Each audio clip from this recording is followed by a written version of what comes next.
ahora vamos a dar comienzo y avanzar con las participaciones de las distintas experiencias, recordándoles LATAM Renovables es nuestro hashtag. Y ahora le damos paso a la visión de las empresas públicas referentes en el sector, UTE y ANCAP. Invitamos a subir a la licenciada economista Andrea Cabrera Rusi, presidenta de UTE, y a la ingeniera química Cecilia San Román, presidenta de ANCAP, y a nuestro moderador, que es el vicepresidente de AUDER, Marcelo Mula. Quedas a cargo. Bueno, buenos días a todos, bienvenidos. Estamos empezando la primera mesa de este 11º LATAM Renovable. Como siempre, es un honor contar con la presencia de los presidentes de las empresas energéticas de Uruguay, y en este caso es la primera vez que participan, porque obviamente hace 3 meses que asumieron sus cargos, así que bueno, más que nada es una presentación también en sociedad. Así que yo, antes de que suban, les voy a leer un poco su currículum para que la gente los conozca y nos empecemos a conocer. Esto es un proceso que dura, la idea es que puedan comparecer en todas las instancias, así que esperemos años de trabajo hacia adelante. Una reflexión que la ministra le decía, yo me siento honrosamente digamos, en una mesa sin paridad de género, pero al revés. Creo que es la primera vez que pasa en Uruguay que las empresas de energía tienen presidentes mujeres. Así que yo creo que es un gran logro el trabajo que viene haciendo AUME. Así que creo que nos merecemos un aplauso por ese logro en Uruguay.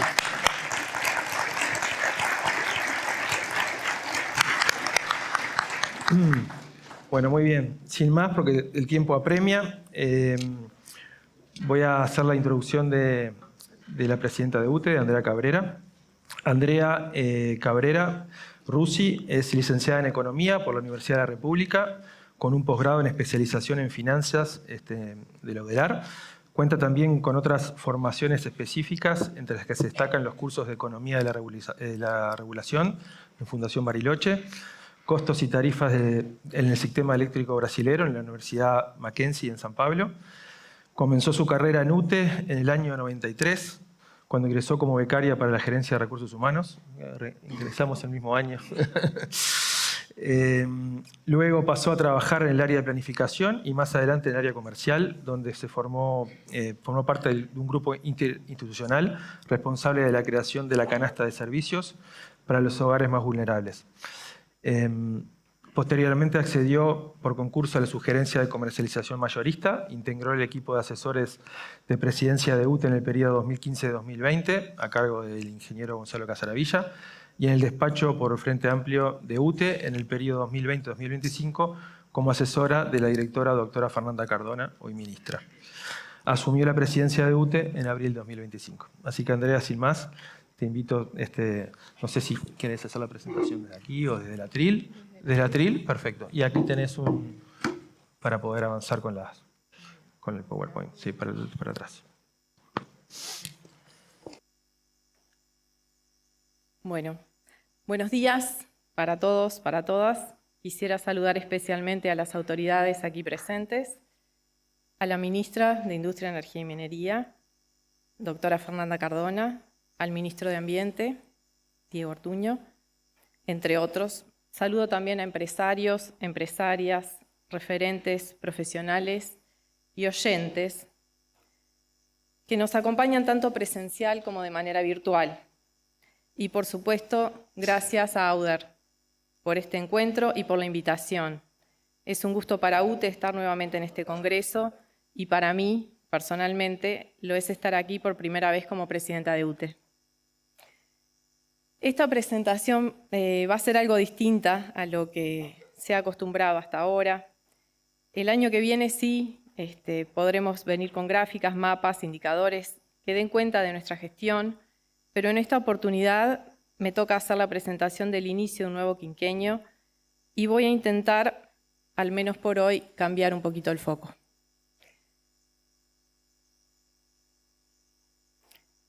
Pese a ser una empresa pública que acompaña la historia del país desde hace 112 años, aún persiste el desafío de explicar qué es la UTE. La UTE es motor de desarrollo y garante de acceso y de soberanía.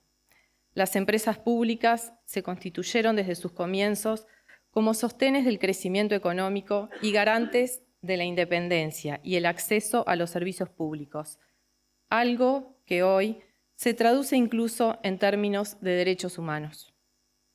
Somos un instrumento de acción, algo que es clave para la gestión del Poder Ejecutivo en términos de políticas energéticas, como lo fue para el cambio de la matriz y también para la implementación de políticas productivas, políticas sociales y políticas ambientales. Pero la UTE también es una empresa y como tal tiene que ser rentable.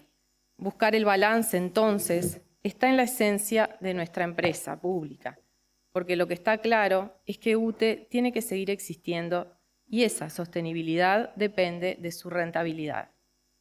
Ya conocemos la clásica respuesta a la pregunta ¿qué es la UTE? La UTE es una empresa estatal encargada de la generación, transmisión, distribución y comercialización de energía eléctrica en el país. Sin embargo, hay que tener en cuenta quiénes sostienen esto, y ahí aparece una respuesta más sencilla, más directa, más acertada. La UTE es sus clientes. En otras palabras, la UTE es posible por la gente que paga su tarifa. Existe otra pregunta que les diría es obligatoria.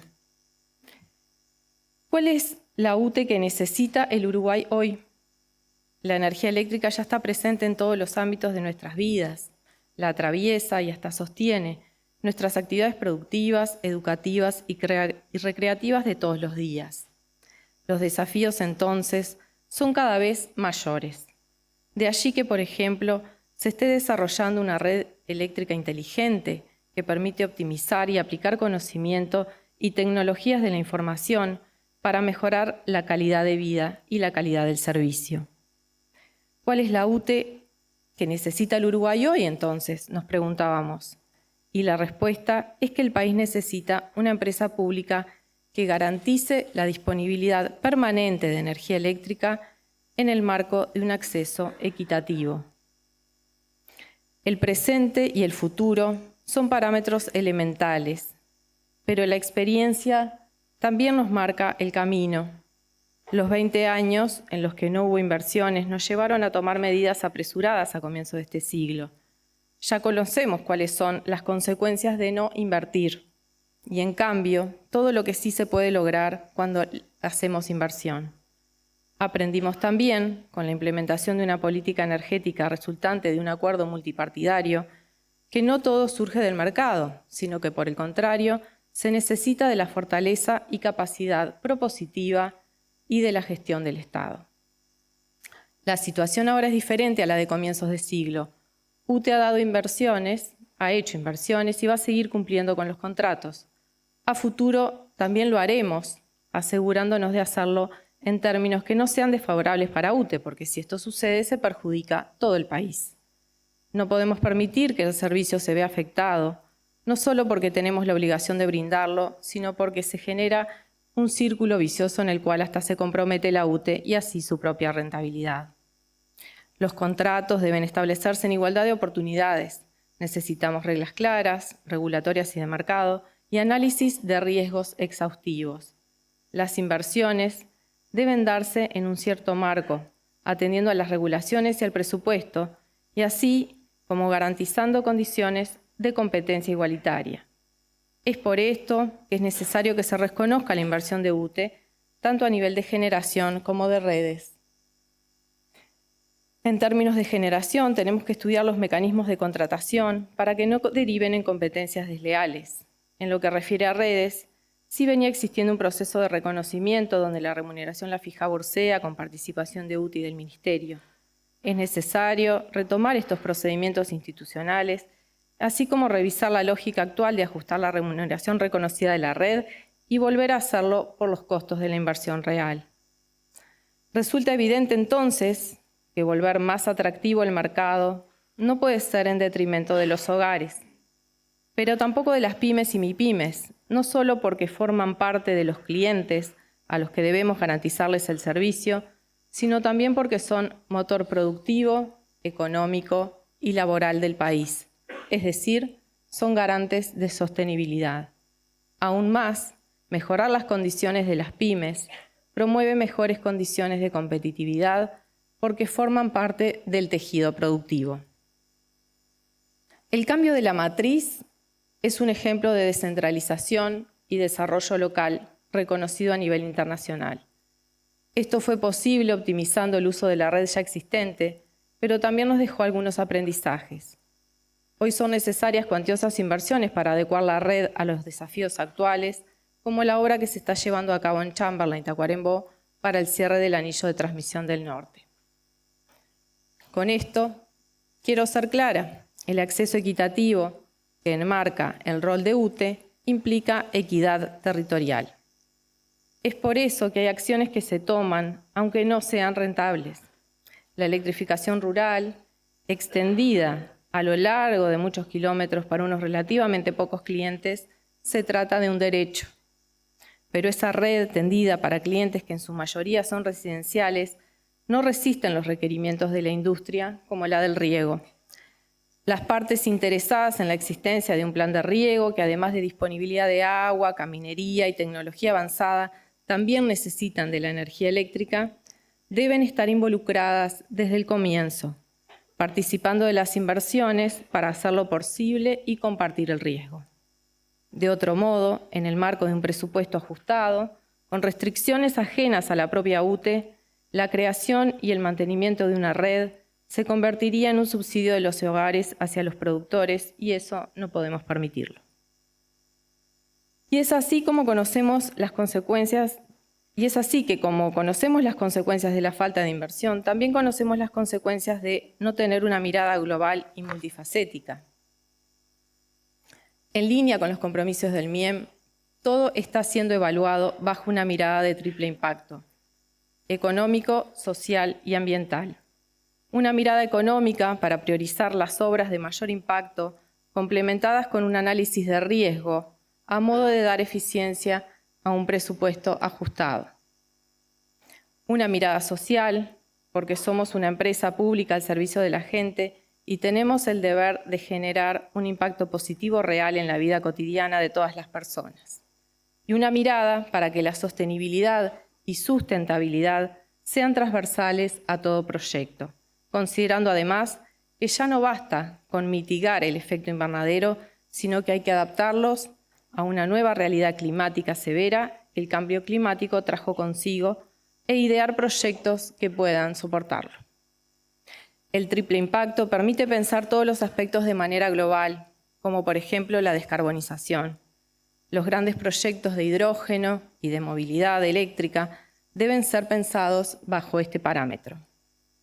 Si el Uruguay ofrece condiciones favorables como tener un 97% de generación de energía eléctrica a partir de fuentes renovables y disponibilidad de CO2 biogénico, se debe a que hubo una serie de inversiones donde UTE cumplió un rol central para que fueran viables y realizadas de forma oportuna, y que hoy deben ser reconocidas para poder seguir cumpliendo con los objetivos que tiene UTE como empresa pública.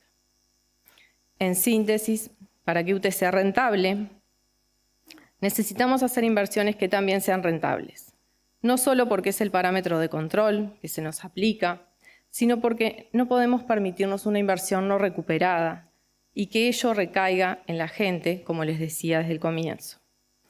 Para continuar siendo un instrumento de Estado, participante de políticas públicas y garante de acceso equitativo para toda la población, incluso bajo un presupuesto ajustado, es imprescindible y urgente explorar, con análisis de riesgos serios, mecanismos de financiamiento que sean rentables y que flexibilicen las restricciones a modo de generar condiciones de competencia igualitaria y con reglas claras. UTE tiene tradición de llegar a acuerdos con el Poder Ejecutivo.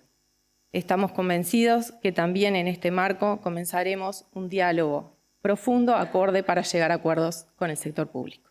Muchas gracias.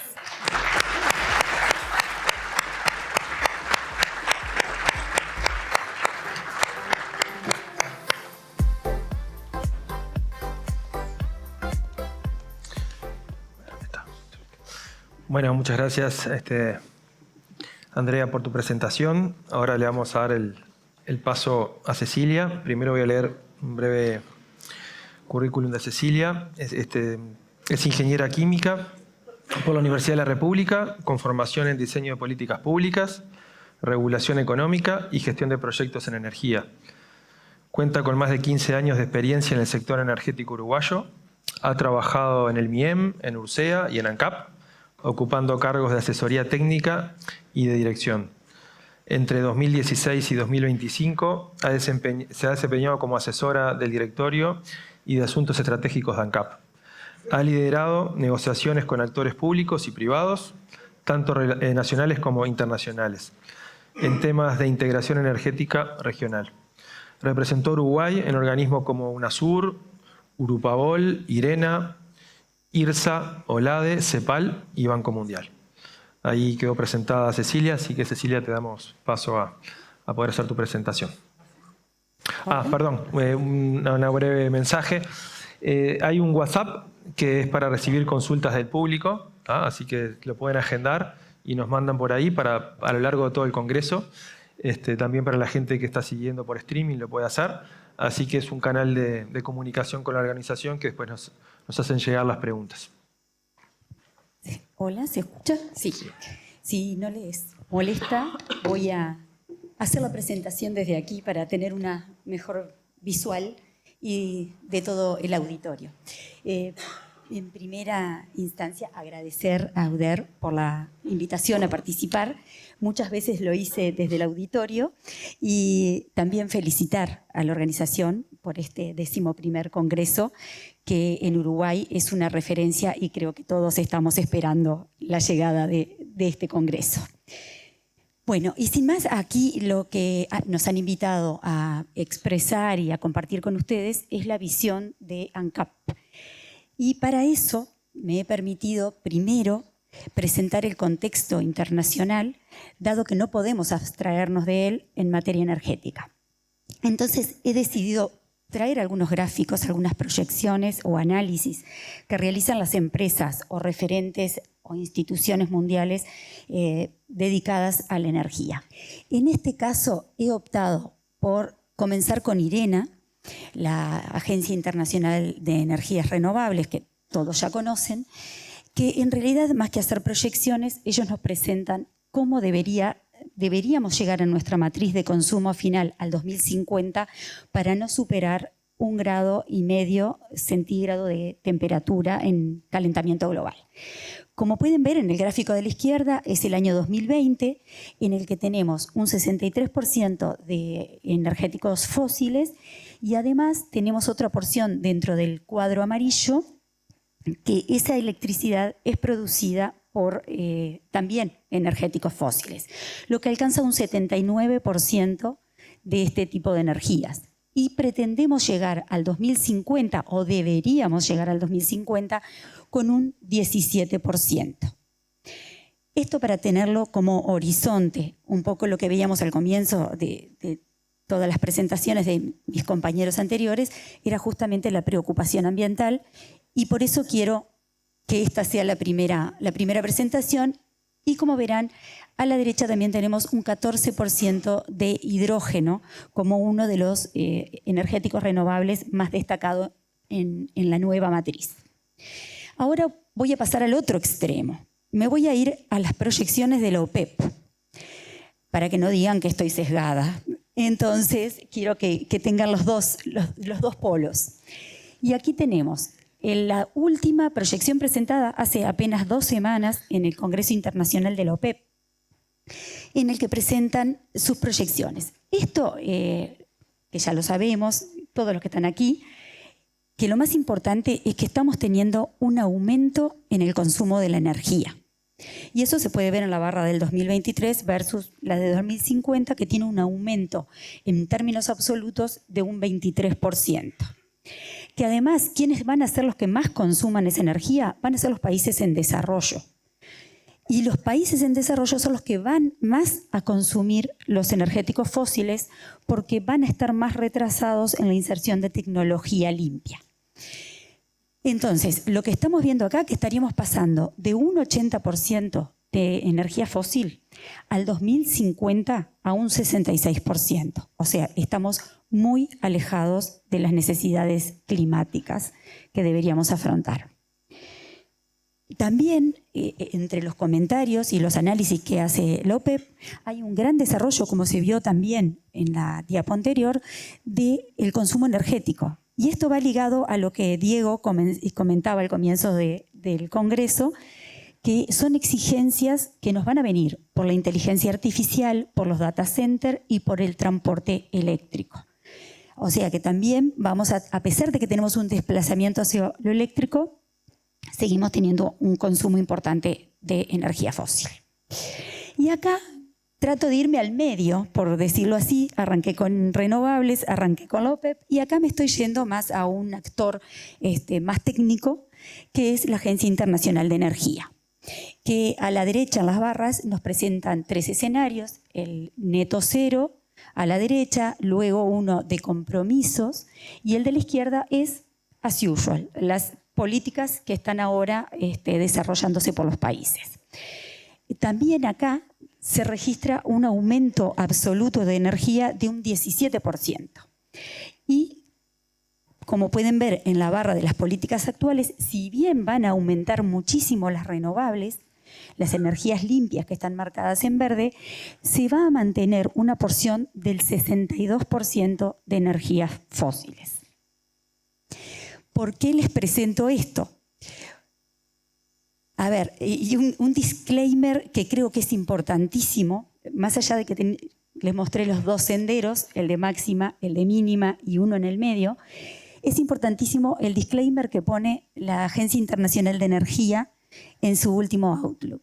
Y ahí, como dicen, eventos como la guerra de Rusia a Ucrania, los conflictos en Medio Oriente, todas las tensiones geopolíticas en otras regiones y las elecciones en países responsables de la mitad de la demanda de energía.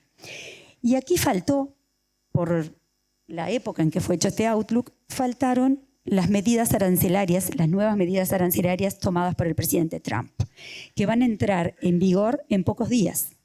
Y eso nuevamente nos va a cambiar el mapa energético del mundo. Y bueno, y aquí una reflexión que se hace también, que si no nos comprometemos todos fuertemente, todos los sectores públicos, privados, las áreas tecnológicas, los desarrolladores, vamos a estar con muchas dificultades en cumplir con los objetivos climáticos globales. Y bueno, cerrada esta presentación más internacional o global,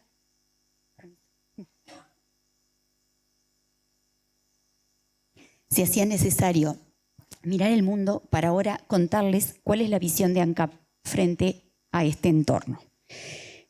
En ANCAP creemos que la mejor estrategia para afrontar el futuro, que nos brinde robustez y resiliencia, es trabajar diversificando la matriz, buscando apuntalar y en realidad desarrollar aquellos energéticos nacionales, autóctonos, y también desarrollar los conocimientos y las capacidades necesarias para evolucionar hacia un mejor sistema energético. Y en base a esto vamos a pasar también a ver qué sucede en Uruguay, porque en algunas cuestiones no somos muy ajenos a lo que sucede en el mundo. Como podrán ver, hemos tenido un aumento bastante considerable en el consumo de energía total, en términos absolutos.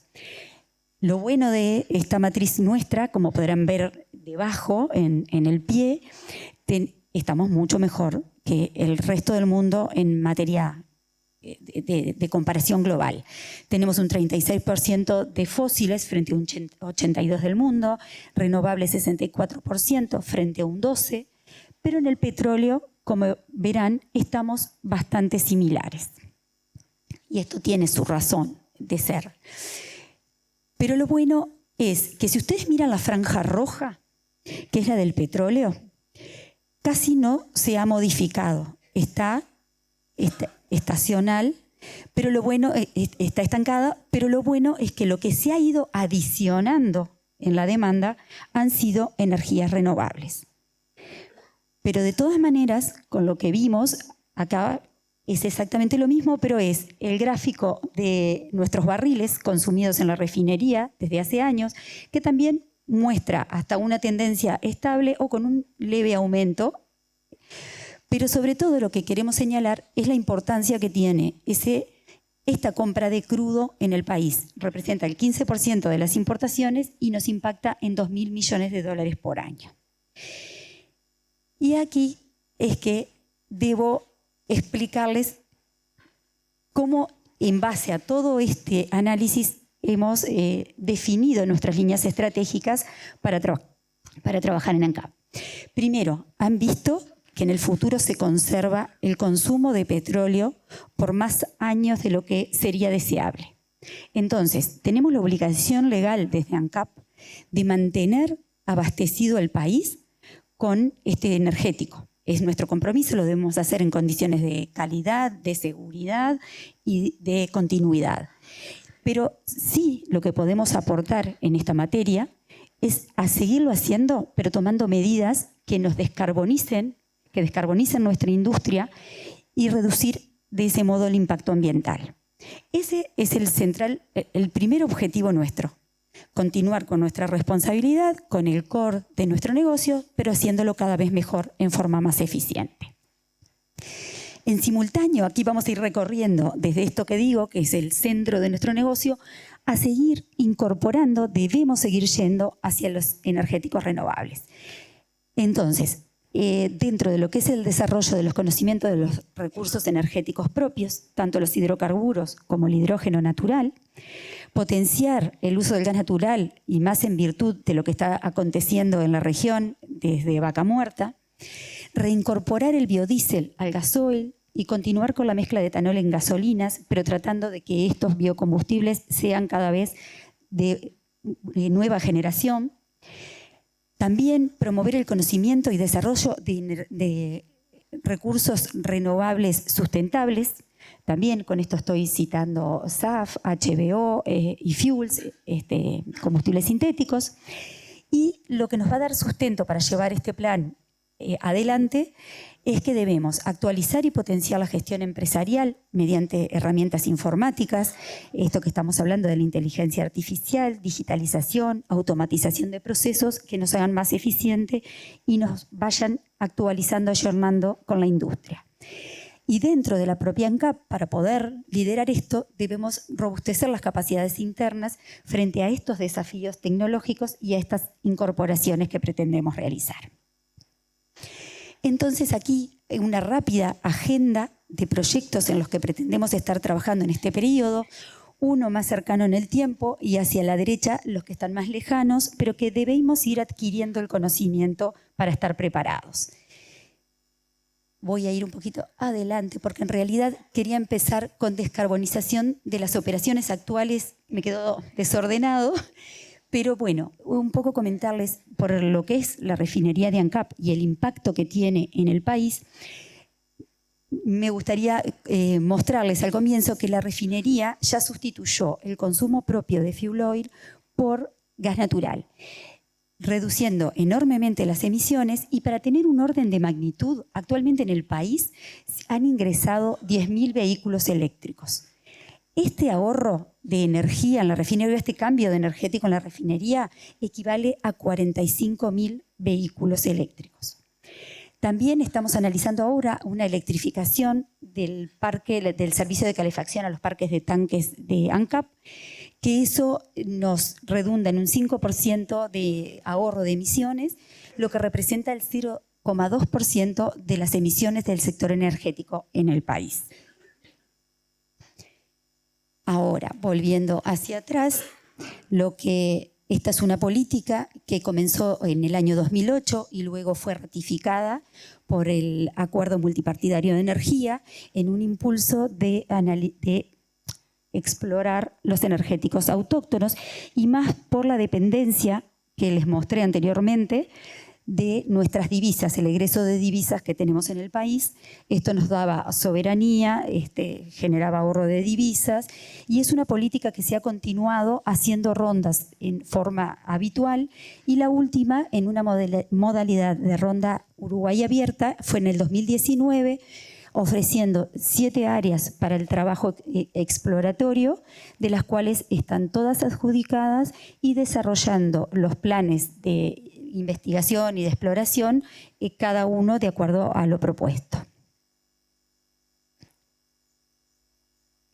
Bueno, y ahora sí, retomamos. Ahora voy a el piloto de hidrógeno para camiones, para transporte de carga, el cual acá hay un breve esquema, porque después Santiago, mi compañero, va a estar hablando específicamente de estos proyectos, pero aquí es un poco para que vean el objetivo de este proyecto y que pretendemos impulsarlo. Es un proyecto que estamos trabajando UTE y ANCAP con el patrocinio y coordinación de la Dirección de Energía del Ministerio, porque lo que pretendemos es generar el conocimiento y aprendizaje de las tecnologías de hidrógeno verde dentro de las empresas estatales, pero con una mirada abierta también hacia la participación de la academia como motor de conocimiento, y además para que sirva para el conocimiento y la regulación de esta actividad. Y en el foco para ANCAP, en su línea estratégica, pretende incorporar ANCAP como proveedor de hidrógeno vehicular en su cadena de estaciones de servicio. Así como se brinda energía eléctrica en nuestras estaciones, también en coordinación con UTE, pretendemos que en un momento de desarrollo de esta tecnología lo podamos hacer también desde nuestra cadena de estaciones que llegan a cada rincón del país. Aquí es un viejo conocido, pero que pasa oculto, también desde el año 2008, desde que se impulsa la ley de agrocombustibles, de biocombustibles, se están mezclando biodiesel y etanol en nuestros combustibles, lo que ha ayudado a descentralizar, llevando la energía hacia el interior. Tenemos plantas en Montevideo, Paysandú y Artigas, y lo más importante de esa ley es que debe ser realizado con materias primas nacionales para propender al desarrollo del país. También se continúa trabajando en ALUR, en el desarrollo de nuevas materias primas que no compitan con los alimentos o que tengan una calidad diferente para su exportación. Y acá, ¿por qué es importante? Y vuelvo a hacer esta comparación. La capacidad de producción de biocombustibles y que tenemos de mezclar en el país equivale a insertar 60.000 vehículos eléctricos.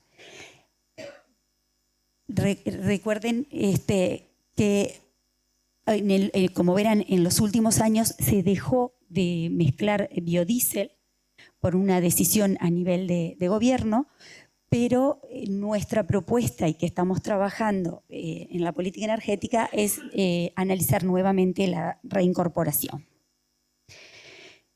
Luego tenemos el proyecto más conocido como proyecto EFA, que en realidad es para la producción de diésel renovable o combustible sustentable de aviación, SAF. Y esto surge porque dentro de los compromisos ambientales que tenemos en el país, la CNDC, hay una intención de que la refinería de ANCAP se vaya convirtiendo gradualmente en biorefinería. Y es aquí que encontramos el punto donde podíamos trabajarlo. Esto se trata de producir biocombustibles, solo que va a entrar en las corrientes de la refinería, y lo único que hace es hacer un combustible producido por una ruta química diferente a la que usamos actualmente en Capurro. La ventaja o fortalezas que ya tenemos a través del grupo y a través de ALUR es que tenemos la materia prima certificada, tenemos contrato de capacidad de molienda.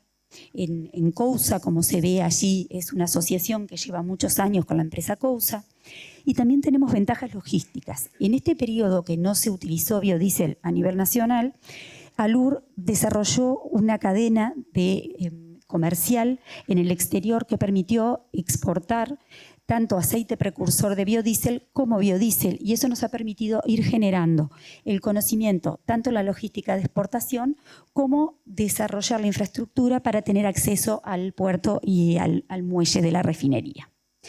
En este momento lo que estamos haciendo en este proyecto, que aquí avanzo un poquito más para que vean los actores, es un resumen.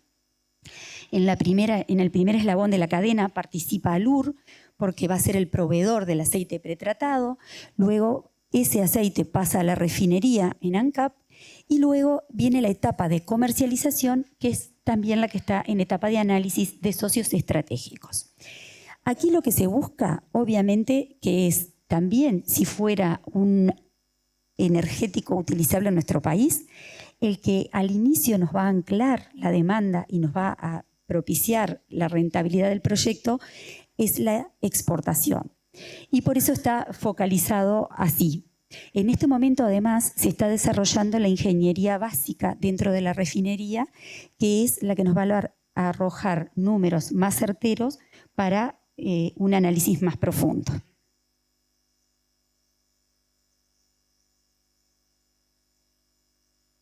Acelero, que estoy muy pasada, tengo el reloj dando señales, pidiendo que le preste atención. Hago un rápido repaso, total, Santiago lo va a estar presentando con más detalles. También estamos trabajando en eFuels, en este proyecto con una característica diferente, porque aquí solo somos proveedores del CO2 biogénico, tanto la planta de Paysandú como también a la de Bella Unión, que está la empresa Enertrag trabajando en una evaluación. Aquí pretendemos presentar a las autoridades también una búsqueda de hidrógeno natural o geológico que se encuentre almacenado en nuestro subsuelo. Aquí a la izquierda lo que ven son las etapas propuestas para este trabajo que va a ser presentado en el trabajo de la nueva política energética. Idéntico en este tema, que también en el área geológica, que en cierta medida le corresponde a ANCAP, es poder identificar reservorios, en realidad, sí, digamos para decirlo más a lo bruto, es como cuevas en el que podamos almacenar o hacer captura de carbono, o sea, para almacenamiento de energéticos. Y por último, el proyecto que ya todos conocen, pero que ahora, por lo que hemos hablado a nivel mundial y por las prioridades del país, este proyecto, si bien ha sido trabajado y presentado y se encuentra en trámite de evaluación de una viabilidad de licitación, lo tenemos en cartera con una prioridad retrasada. Y bueno, ya me excedí del tiempo y muchísimas gracias por su atención.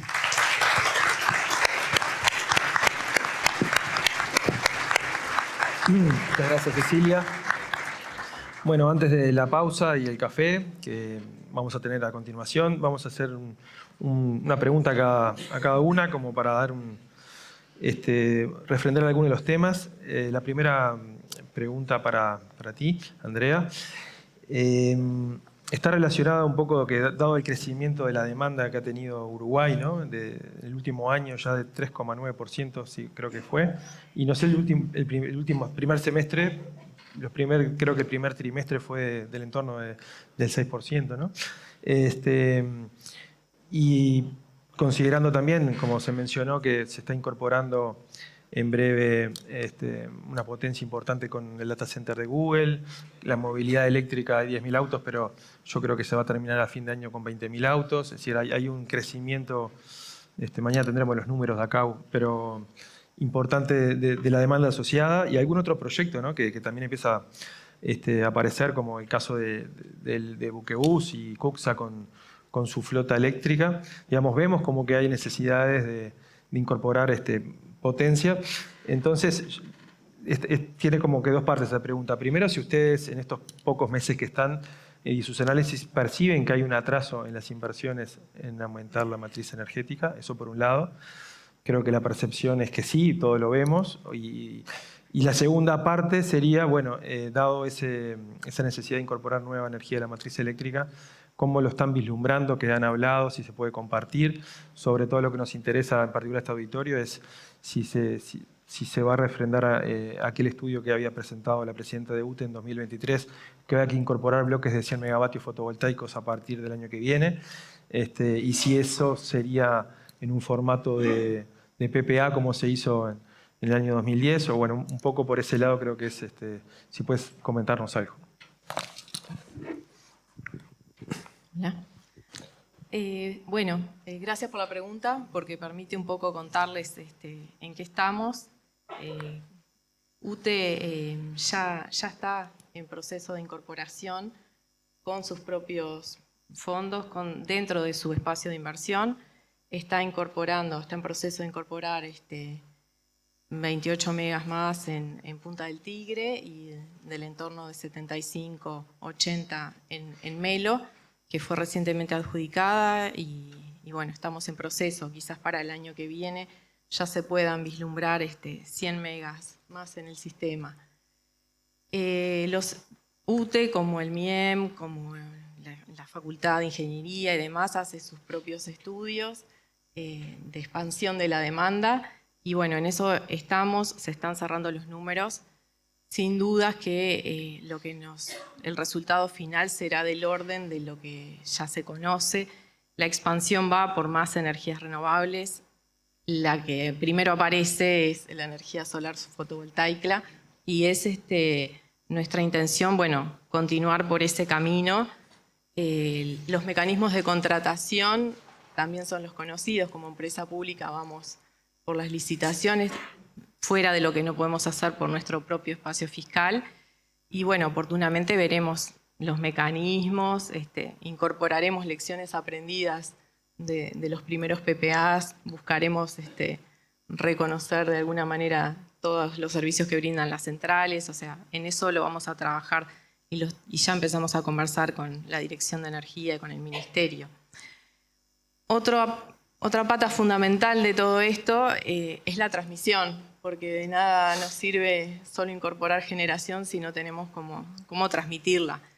El equipo de transmisión de UTE ya empezó a trabajar, porque así lo definimos hace algunos directorios, en la posibilidad de incorporar un corredor central en 500 kV desde Chamberlain hasta Pando, precisamente considerando todo ese crecimiento de la demanda de Montevideo y zona metropolitana, y sobre la cual es necesario y en el mediano plazo tener otro corredor central desde el centro del país y de esa manera, cubrir demandas y cubrir un montón de problemas que a su vez que puede tener la red, darnos seguridad en cuanto a exportaciones si falla alguna de las otras líneas de 500 y sobre todo atender esos puntos que tú mencionabas, porque también la explosión de la movilidad eléctrica se ha dado en toda la parte sur del país, la posibilidad de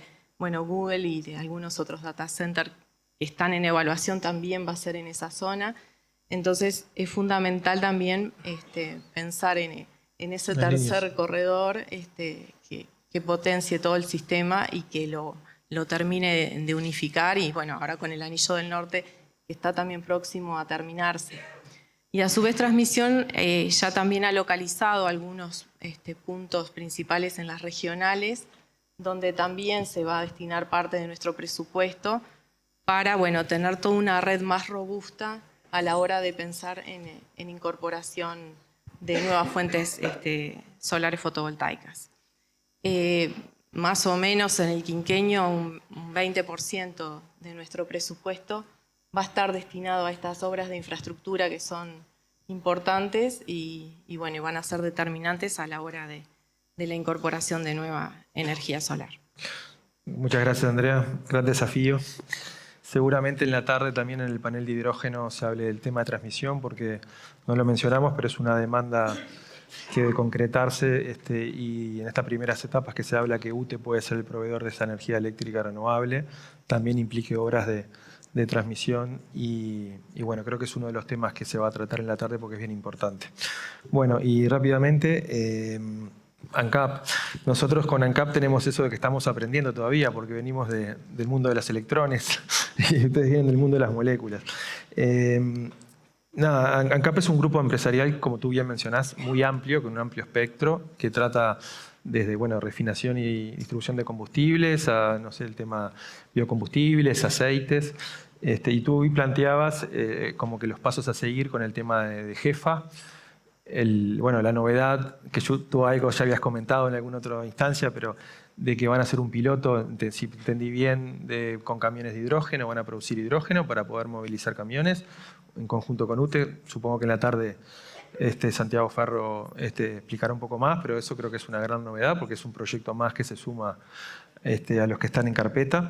Bueno, más que nada era como conceptualmente qué desafíos ves tú como una visión más estratégica o qué barreras tendría que levantar ANCAP. Yo sé que usted está en una transición importante de empresa. ¿Qué vislumbrás o qué pudieron vislumbrar estos primeros meses como las principales barreras o los principales desafíos que vas a tener en tu administración para poder concretar este tipo de proyectos?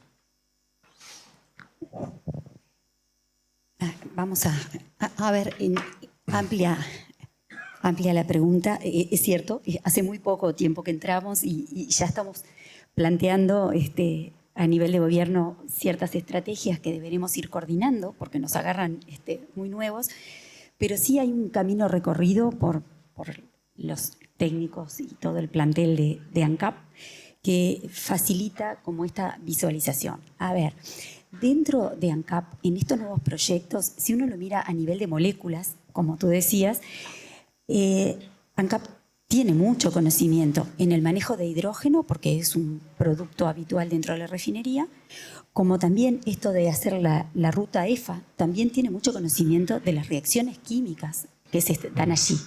Lo único que nos comienza, como cualquier nuevo desarrollo, es el conocimiento de la tecnología, porque dentro de la refinería, para el proyecto EFA, o para el proyecto de hidrógeno que estaremos emprendiendo, nos requiere aprender de una nueva tecnología.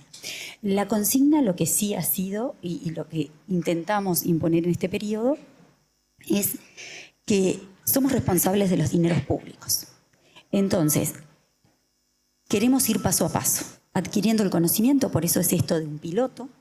Tenemos que ser responsables en el desarrollo e ir haciendo la curva de aprendizaje, generando el conocimiento, generando las capacidades locales. Esto que comentaba allí, la inserción de la academia, tal vez mañana podemos lograr que haya algún desarrollo nacional en alguno de los componentes de algunos de estos proyectos, sobre todo el de hidrógeno, y por eso es que empezamos con un piloto. En el caso de EFA, claro, al incorporarse a la refinería, por la magnitud que tiene la refinería y sus procesos, estamos hablando de un proyecto más grande. Pero para también, con este criterio de ir avanzando con solidez, con paso firme y seguro, es que estamos haciendo ahora la ingeniería básica para poder ajustar mejor y cuando lo presentemos al Poder Ejecutivo, si lo viabilizamos dentro de las NDC, de los compromisos ambientales, tal cual se nos instruye, ver si realmente es viable. Muy bien. Bueno, muchas gracias por sus respuestas. De esta forma damos por finalizado el primer panel. Fuerte aplauso para las presidentas. Desearles el mayor de los éxitos y nos veremos el año que viene. Ahora tenemos una pausa para un café, así que